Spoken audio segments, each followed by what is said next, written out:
Kathy Barnard's life was forever altered in 2003 when the doctor told her the lump on her arm she thought was merely fatty tissue was in fact stage 4 malignant melanoma, and there is no stage 5. Kathy is a mother, an avid athlete, a golfer, a water skier, a baseball player who has fought an exhausting battle against a very tough cancer. That is one of the reasons her friends and family formed a nonprofit organization called Save Your Skin Foundation. It is my pleasure to welcome Kathy Barnard to Studio 4 to tell us more. Thank you for having me, Fanny. And a pleasure to meet you, and thanks for being alive. Yes, I know. Can you believe it? Well, I can because I'm seeing you here and alive and well, but I'm telling you what. I know. When you go to the doctor and the doctor says, was this the oncologist or your GP? Take me back to the beginning. It was my GP. And I'd gone in because I had a mole on my back that looked kind of odd. And I was a sun worshiper, and I lived half my life outdoors, you know, doing sports, and lived in a generation where sunscreen was never really used, right? So I went in just worried about the mole on my back, which turned out actually to be nothing. And it was the lump that a year later turned out to be the malignant melanoma. Okay, when you say the mole on your back was nothing, is that because of the size, shape? Yeah, yeah. So it had never changed, and I was kind of aware of that even when I went in. And I was more aware of the lump on my arm. And I was actually heading to Australia to play ball in the World Masters, so I wanted to make sure I had it looked up before I left. So I went twice before I went. Well, and you know, they have mole patrol. Yep. I'm not sure what they're calling it now, but the education message is definitely out there about look at your body, see if there's any spots that change, all of that, if it's irregular, if it's red, if it's black, pay attention. But a lump. Well, and that's now our message is any change in your skin, any change in your skin. I mean, it's the largest organ in your body, is your skin, and you see it, all of it, every day. Right. You know, and if you aren't noticing things, you know, your husband is, your mate is, your mother could be. So, I mean, it's a cancer that's, you know, preventable, and if caught really early is curable. So, you know, our message right now is check it, check it, check it. No lump is, well, I shouldn't say no lump is a good lump. Some lumps are just fine. And some lumps are fatty tissue. Exactly. But if you have a lump where you didn't have a lump, get it checked. Get it checked. Anything that looks irregular in your skin, have it checked. Where did you start this journey? Doctor says 4 months to live. 2003, there was no 4 months, 6 months. I went to an oncologist in North Vancouver. I'm sure everybody knows Dr. Klimo. And then it was just the roller coaster ride started. I was in for chest x-rays. I was put on the only one drug they had here in BC. It was a year-long process. I had high-dose interferon, 5 weeks of radiation, and then had to inject myself for the remainder of the year, which was a process unto it in its own right. Right. Well, Klimo is a rock star, as you know, an oncologist, and his partner is my oncologist, Sasha. Dr. Sasha, we call him because he has that Smiljanic last name. It's tough to say, so we just call him Dr. Sasha. Sasha. But truly, had yours spread? It obviously had spread. Well, tell me what's the progression? So after the 365 days of the interferon, I went back to life. My family went back to life. I went back to work. We thought everything was fine because you always do. And 6 months later, it was in my lung, my liver, my bone, my adrenal gland. It was everywhere. I went for a second opinion at the BC Cancer Agency, was told I'd be lucky to have 6 months. Dr. Klimo put me on a chemotherapy, but in the meantime, my older son had been researching like crazy. Found a doctor in the U.S. that suggested I have a trial treatment called IL-2. They couldn't give it to me in BC. I needed 24-hour care. It's a horrendous treatment. I had to fly to Edmonton. There was a cost attached. I had to leave my family. So our horrible roller coaster ride even got worse at the process of the side effects. It cleared up very miraculously. I was the 5th Canadian to get it and the first to survive it. And every single tumor totally disappeared. Wow. Treatment available in BC yet? No, not that one. And it's not really readily available anywhere now just because of side effects.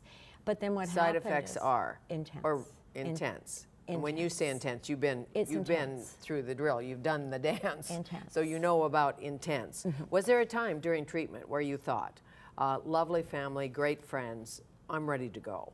I'm so done with this?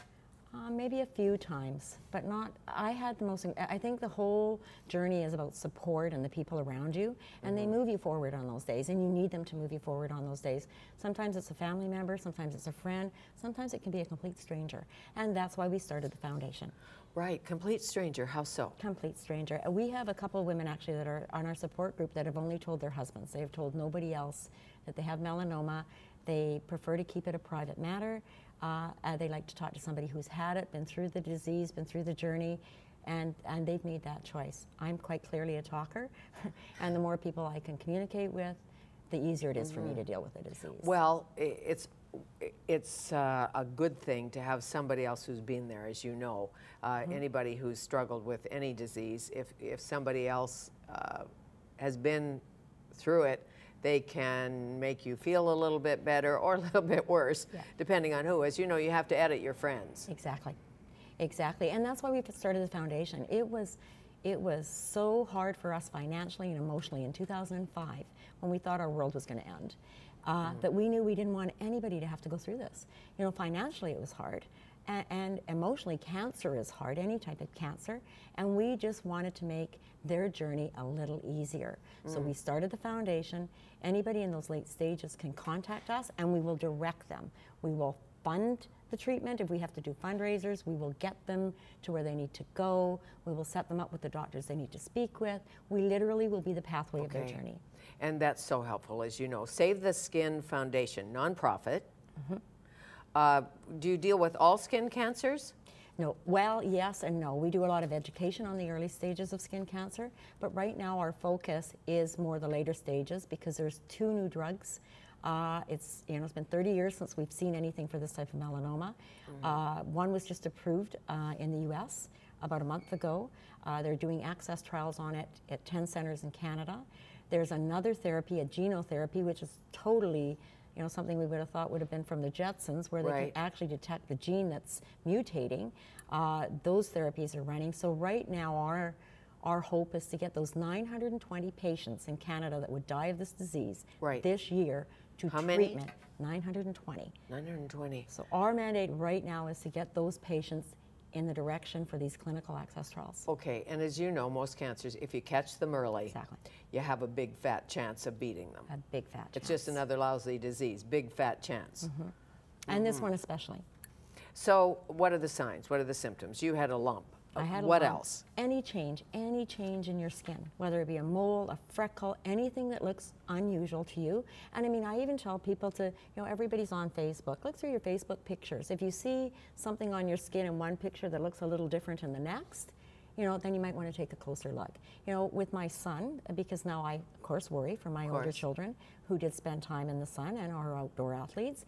I take pictures of their back at family functions, and every 6 months I will look at those pictures. I'm not a doctor, and I would never be able to detect, but it's one more precautionary measure. Is it hereditary melanoma? Can be. Not the melanoma, but the proclivity. But can be, and the problem with this type of melanoma is we've been on the back burner for so long that even updated research, updated stats are still just that. They're changing. The landscape is changing.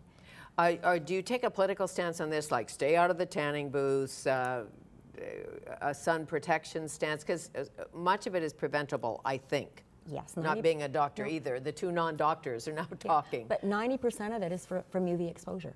Whether that be 90%. 90%. So that's either sun, right, or UV, some type of UV ray, and that could be the tanning bed. So, yes, I would say to our younger generation, be very, very careful. I did that, and I'm testament to what it does. Sure. Well, most of my generation certainly did it. We slathered baby oil on. We used to put iodine in our baby oil because it would just be a little more intense, or we'd be at the top of the ski hill with the sun tents around us so that we could really get blistered. Exactly. Is it related to a bad sunburn necessarily? The research says that, and they say it's a bad sunburn before the age of 18. Before the age of 18? Before the age of 18. And now what we're finding, and when I talk about the landscape of melanoma changing, there are some really good treatments coming down that are having really good results. But they're coming. And, it's going to take a while before they're approved in this country. We know that. But it's also changing in the fact that that younger generation, it's now the second cancer in young people between the ages of 15 and 34. Really, with all the sunscreen now, you know, it's about how much exposure, isn't it? Water, were you a water baby? I was a water baby. And you loved the sun, obviously, I loved the sun. but you played a lot of sports. I played a lot of sports. And we just didn't, I didn't wear a hat, I didn't wear UV clothing. Like, all of that stuff is available now, and it's good stuff. It's all been checked and cleared and approved, and you know, it's there now. Sure. So we need to get our kids educated on this disease. Very much so, and Very much. adults and all of that. Yeah. Emotionally for you, how you live your life, how you lived your life and how you live your life. What's different? Nothing. I've always lived my life knowing that we all have an expiry date, and and people always ask me, did I have a bucket list? I've lived my bucket list. I made sure I lived my bucket list even before I was diagnosed. Now I have a live list, and I live to that, because there are a lot of things in my life I need to see. I've been very fortunate. I've got 8 years that I really never thought I would. So every day to me is a wonderful day. I'm sure. It can be a little hard with the foundation. We've lost a lot of people in the last year, a lot of younger people that we have helped, and that for me is very tough, because I'd love to think I could save the world. Unfortunately, I'm still not able to. Was it necessarily an aging cancer, if you know what I mean? It used to like be. it can hit a kid at 17? Well, and when I was diagnosed, they said I was very young, and I was 47. It's a cancer they generally see in that older age bracket, or did see in the age bracket. Now it's that younger, you know, 15 to 34 group. Really? Yes, it's the second common cancer in that young group, and that's devastating. That's scary. You know, where's that coming from? For sure. But I bet your kids appreciate you more. I'm guessing. But you know, when you nearly lose the mom, is the husband any nicer? Or was he always swell? He's always had to be, because I make him. Of course. No, but you know what I mean. No, I know. Like, you think people treat you differently. They do for a couple weeks. Well, no, you know what? To me, it was hard seeing how it affected their lives. Like, as you know, and I kind of talk about it on my Facebook. To me, it was like the roller coaster, and I was that lead car, so I could see what was happening and coming. Right. They're hanging on, and they're being pulled and dragged, and it's changed our life forever, for the better, but for the worse too. Yeah. Right? I totally know. Yeah. I really get that, and it makes sense. Yeah. How nice of you to take the time, and the foundation, if people want to contribute, they can. Yes. Monetarily, volunteer-wise. Yes, and we have an incredible event happening Saturday that a lot of cancer patients never get access to. Okay. We have the 3 leading doctors in melanoma coming to a patient symposium at the Vancouver Art Gallery. Those melanoma patients, their family members, their caregivers can come and get direct access to 3 of the main doctors in this country. Great. Thank you very, That's very at the much. Vancouver Art Gallery Saturday. Saturday. Thank you. Thank you. Kathy Barnard.